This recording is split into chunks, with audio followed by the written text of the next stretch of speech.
Hi, Reverend Buford. Thank you for spending some time with us this afternoon. Hear me okay?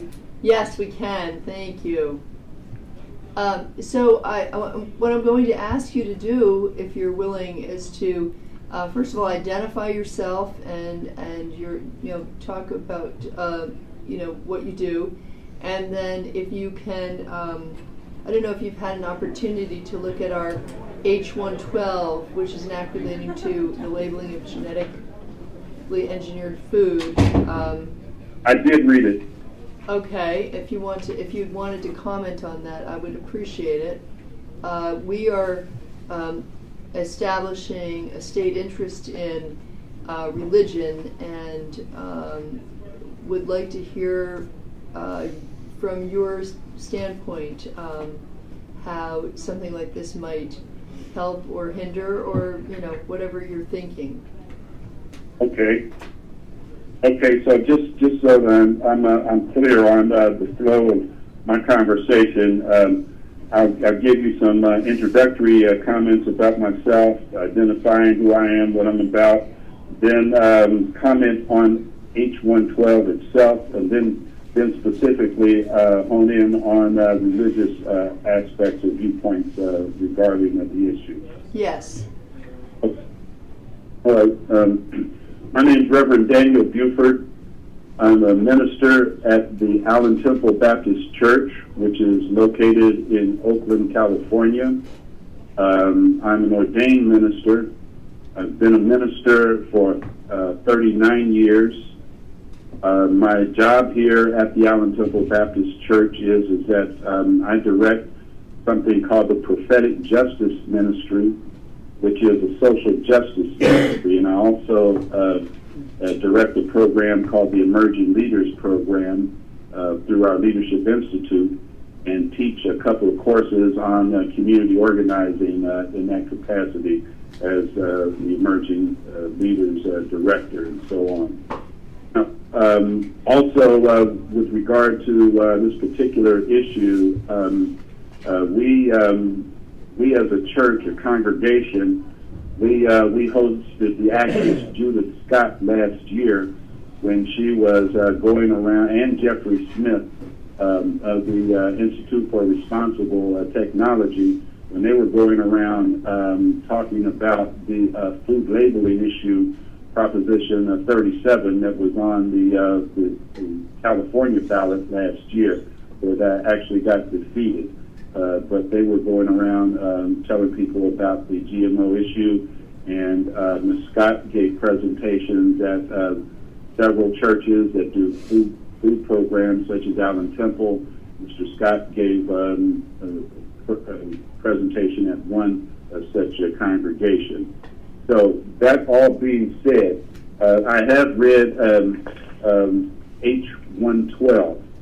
And I take note that you list up in there that Vermont citizens with certain religious beliefs might object to producing foods using genetic engineering, and that you have cited as part of that the concept that the alteration of the genetic makeup of life forms could alter those life forms irrevocably, as well as alter the life forms of those people or those things that eat that food.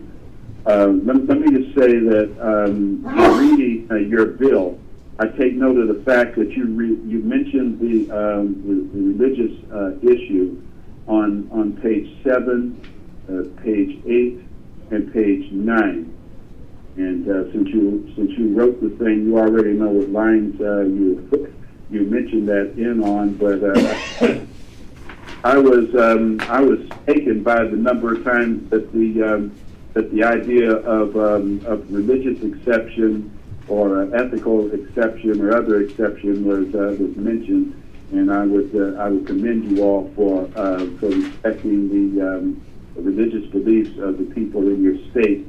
To know that there are some people, because of their faith tradition, whether you're talking about Jews who deal with kosher food, or Muslims who deal with a similar type of a concept of halal food, is that those faith traditions depend on the food sources and the species that are those food sources not being tampered, and that they're special in that way. And then there's people for not for religious reasons, but for ethical reasons, and sometimes religious reasons, who are vegetarians or vegans for various reasons. So those things being said, here's what some of my exceptions are to genetically modified foods or genetically modified organisms.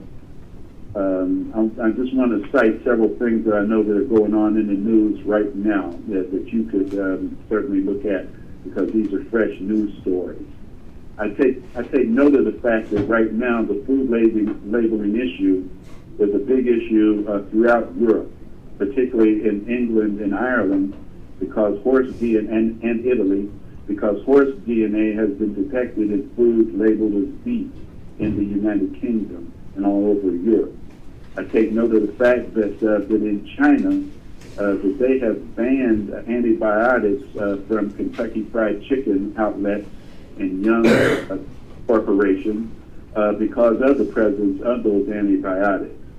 Even though China is doing that, China has also done some genetically modified engineering of rice and human blood plasma, and for some reason felt it to be efficacious to begin to store human blood plasma in the white rice, which makes it look like brown rice, which would make me suspicious of any brown rice coming from out of China, if you know what I mean. So then there's those aspects, and then there's the aspect of corporations like Monsanto turning life into a commodity that is owned in perpetual generations. The Indian activist named Vedanta Shiva, she uses the concept of seed slavery when she talked about these seed patents. As you know, there right now is before the U.S. Supreme Court a case of a small farmer who only has 300 acres of farmland. He's suing Monsanto because they are claiming primacy over the patent over the seeds that he is using, and he didn't even buy these things from Monsanto. He bought them from a grain operating company.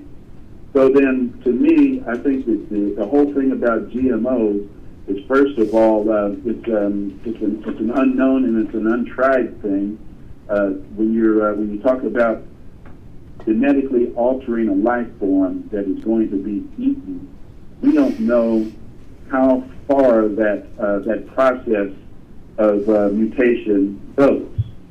And so if they mutated corn so that corn can withstand bugs and other things, then where does that mutation process stop? Does it stop when you digest the corn, or does it become a part of your DNA when the corn becomes a part of your digestive system and your lymphatic system and your other systems? There's no proof that these genetically modified organisms will not lay dormant the same way that a recessive trait can lay dormant within an individual and then reemerge as a debilitating mutation. Another problem with this cross-species fertilization, and this gets into, I guess, the area of religious exception. I know that they have cross-fertilized fish DNA with tomato DNA in order to keep tomatoes from freezing.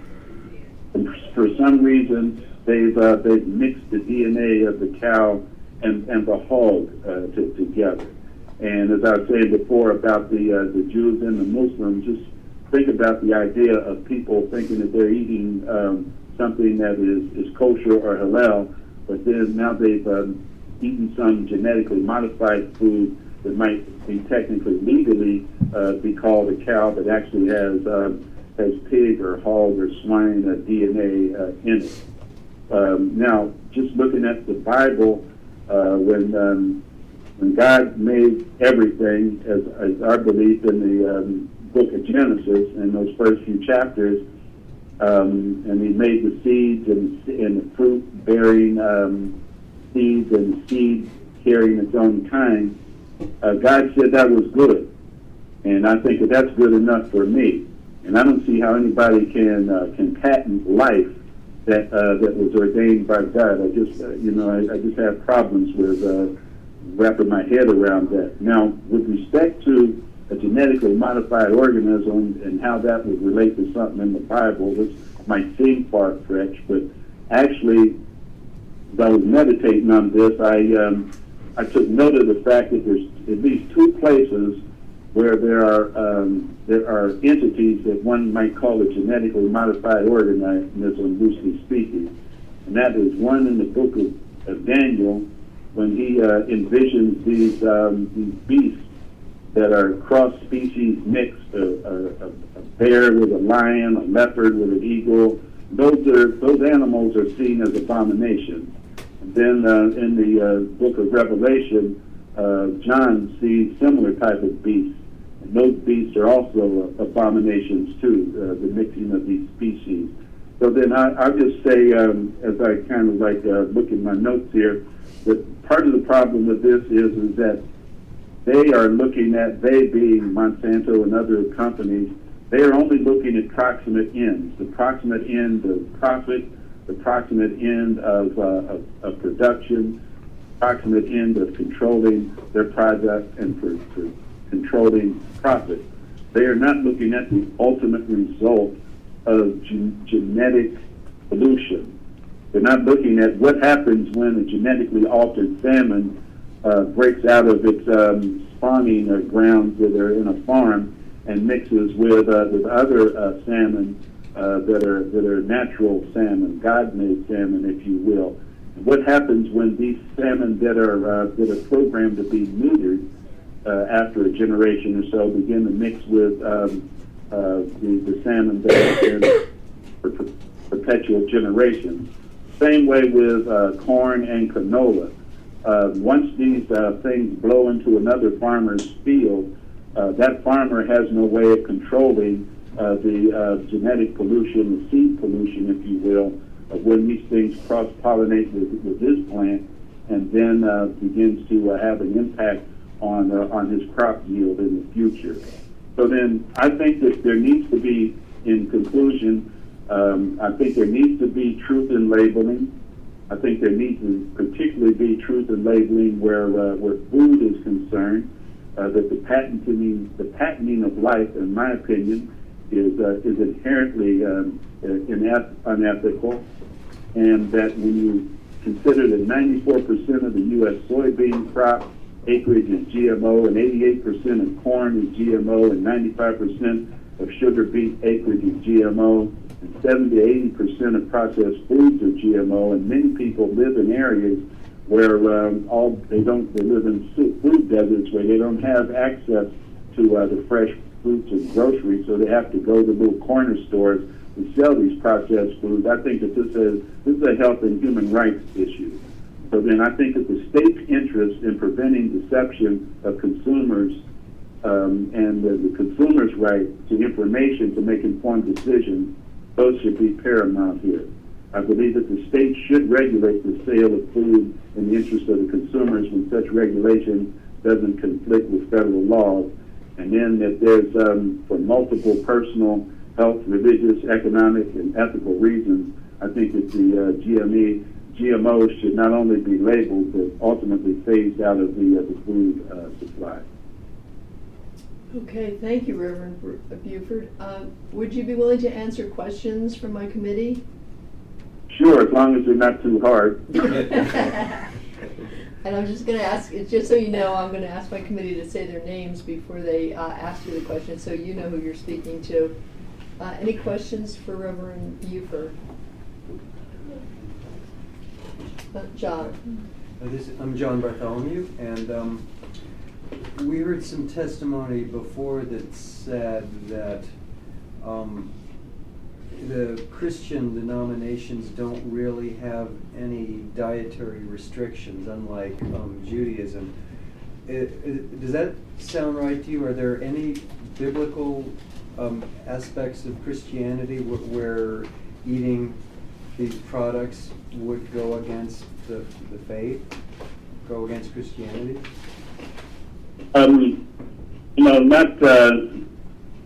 Not directly, no. I mean, as you correctly point out, Christianity, unlike Islam and Judaism, doesn't put a limit on the food that you can eat necessarily, unless you're going back to the Old Testament dietary practices, which some Christians do that. I mean, like for instance, in the book of Daniel, when Daniel and the Hebrew boys are in captivity, they're offered meat, Babylonian meat, and other things, and they refuse that in order to eat vegetarian. There are some Christians I know on a Christian basis who are vegetarians because they feel that the slaughter of an animal is the taking of a life. And so, people are kind of within the Christian religion are all over the place where dietary restrictions and prohibitions are concerned. Well, what about aspects of, are there people preaching against things like we shouldn't be messing with creation, we're altering, that really the whole creation should be left to God and that we shouldn't be inserting ourselves in that way? Are there people in any of the denominations speaking out to that? Yeah. I think that you could probably go online and find out who some of those people are. I couldn't be spouting their names off at the top of my head right now, but I know that I've heard sermons about it, and I talk about it, and I've heard people that are both Christian and Jew and Muslim and other religions talk about it. That it is in fact tampering with life, and on that point I was talking about before about these companies are only dealing with proximate ends. They care nothing about ultimate results. But the faith tradition deals with what is ultimate. And we understand that the game of life is not checkers, it's chess. You've got to look a whole bunch of moves down the line. And I don't think that these people who want to make money off of these GMOs have looked all the moves down the line in terms of what happens when these things get into the food supply, or dare I say, into the human DNA chain and gets passed along in the reproductive process. Okay. If I can, Will Stevens. If I could follow up on that, why? It doesn't seem to me that this has become an ethical imperative for the religious community. It's not a common ethical imperative? Correct.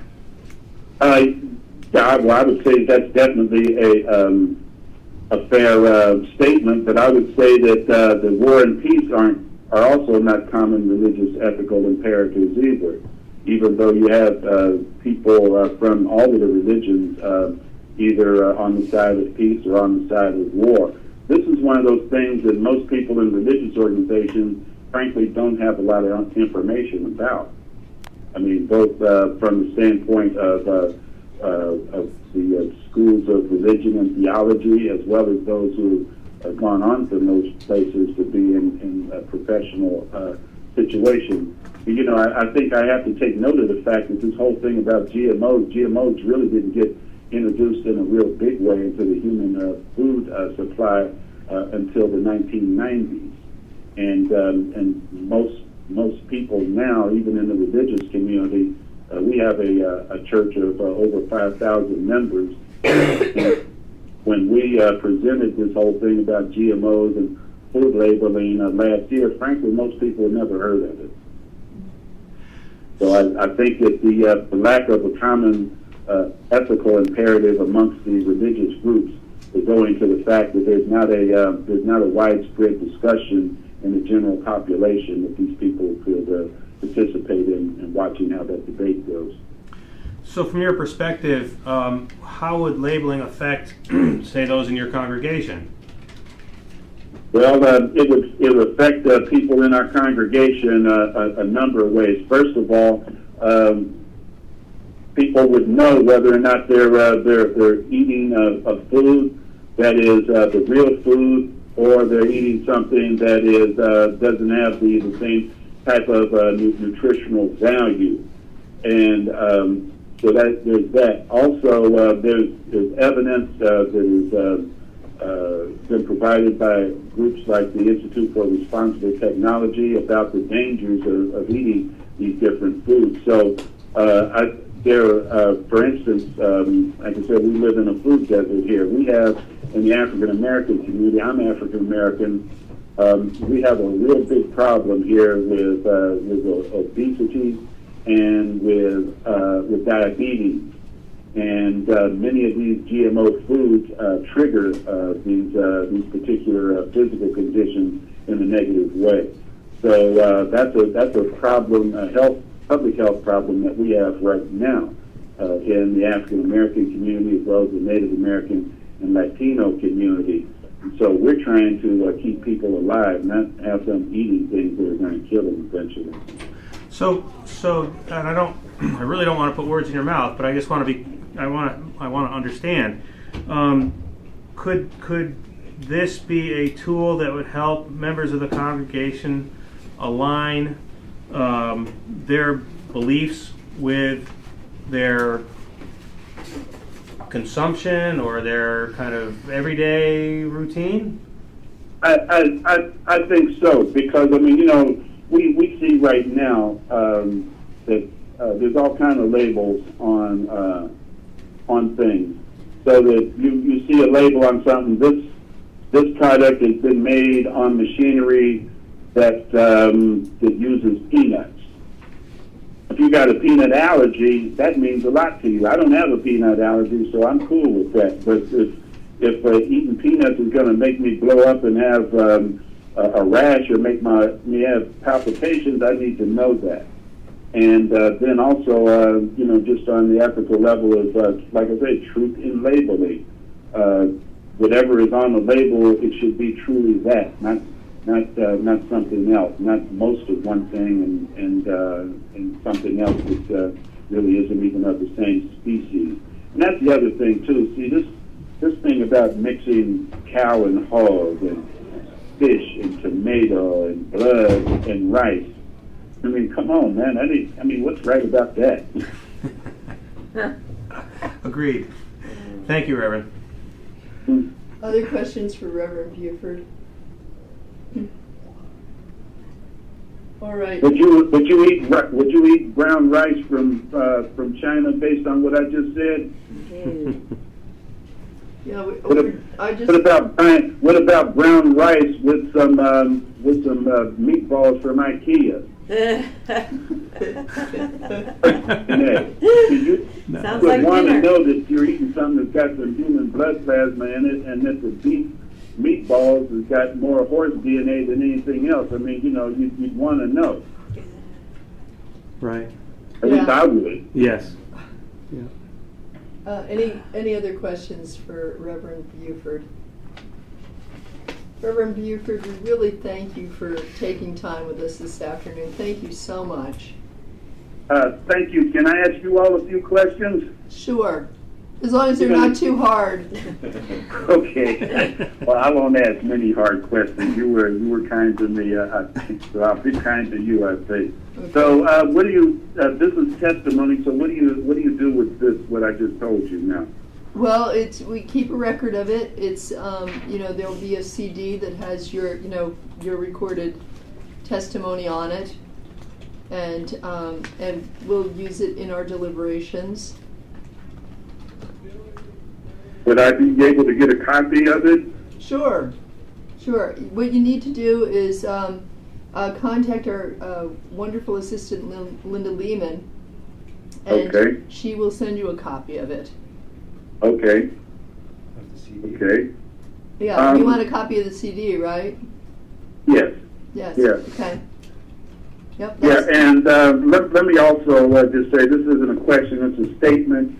I just want to applaud your state legislature for not being a puppet of the GMO producers like Monsanto.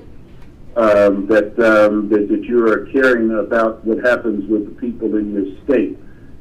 You probably all went to school and you heard about the great wizard of Tuskegee named George Washington Carver.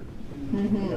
So it's interesting that the George Washington Carver he probably was one of the people that helped create the whole concept of genetic engineering with his cross-species fertilization of plants and so on, wherein he was able to figure out all the ways to use a sweet potato and peanut and soy.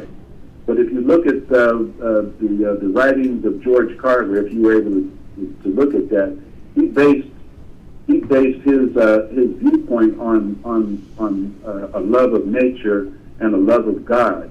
And he saw basically, he looked for our century and saw that this would happen with genetically modified organisms, because there's a quote in his writings where he talks about a tomato looking like a tomato and having all the other properties of a tomato, but genetically speaking would not have the same nutritional properties as a natural tomato that was pollinated, according to natural conditions. So if George Washington Carver had figured that out over 100 years ago, we need to figure it out now. Yeah. Yeah. Well, thank you. Was there anything else? Any other questions for us? No. I think that satisfies my questions. Okay. I think we got off easy then. Okay. So Linda has your contact information, and we just need your mailing address, and we can put a copy of the CD in the mail for you.